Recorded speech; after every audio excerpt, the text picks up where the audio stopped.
For at differentiere sammensatte funktioner, så har vi den her formel, vi skal bruge. Så hvis vi har en funktion, der hedder h af x, som er lige med f af g af x, det vil sige, at vi har g af x som den indre funktion, og f af x som den ydre funktion. Hvis vi skal differentiere det, så skal vi bruge vores formel, der hedder den differentierede, altså h af x er lige med f mærke af g af x gange g mærke af x. Jeg har taget et eksempel med her, hvor vi har, at f af x er lige med 2x i anden plus 2, og g af x er lige med 4x minus 4. Det første vi gør, det er at differentiere vores f af x. Og hvis vi har 2x i anden, og vi skal differentiere det, så skal vi sige 2 gange 2, x opløftet i 2 minus 1. Det vil sige, at vi får 4x. De to her er en konstant, og derfor så forsvinder de.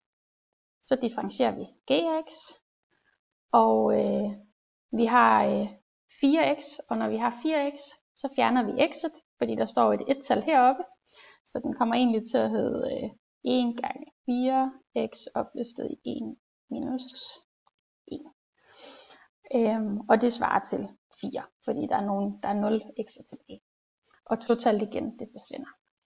Nu skal vi så differentiere det, og vi bruger så den overstående formel, vi har fået. Og vi siger, at h mærke af x er lige med f af g af x gange med g mærke af x. Og hvis vi så sætter de værdier ind, vi kender, så har vi, at f mærke af x, den var 4x, så det skriver vi. Men der står så f mærke af g af x, det vil sige på x's plads, der skal vi sætte g af x ind. Så i stedet for, så skriver jeg 4x minus 2. Det betyder, at jeg har taget f mærke af x, den var 4x, og så på x's plads, der har jeg sat g af x ind. Så sætter jeg lige en parentes om det hele, for det skal nemlig ganges med g mærke af x, og g mærke af x, den var 4. Så skal det ganges med 4. Hvis vi så regner det her ud, så siger vi så, at vi har 4 gange 4x. 4 gange 4, det må give 16.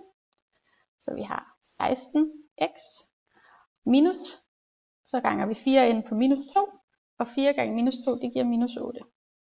Og alt det her, det skal ganges med 4.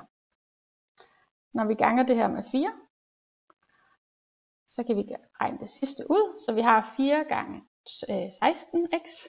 Det må give, så det 16 plus 16, det er 32, så må det være 64.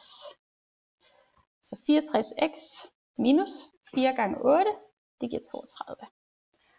Derved så har vi altså differentieret vores sammensatte funktion, der hed f af g af x.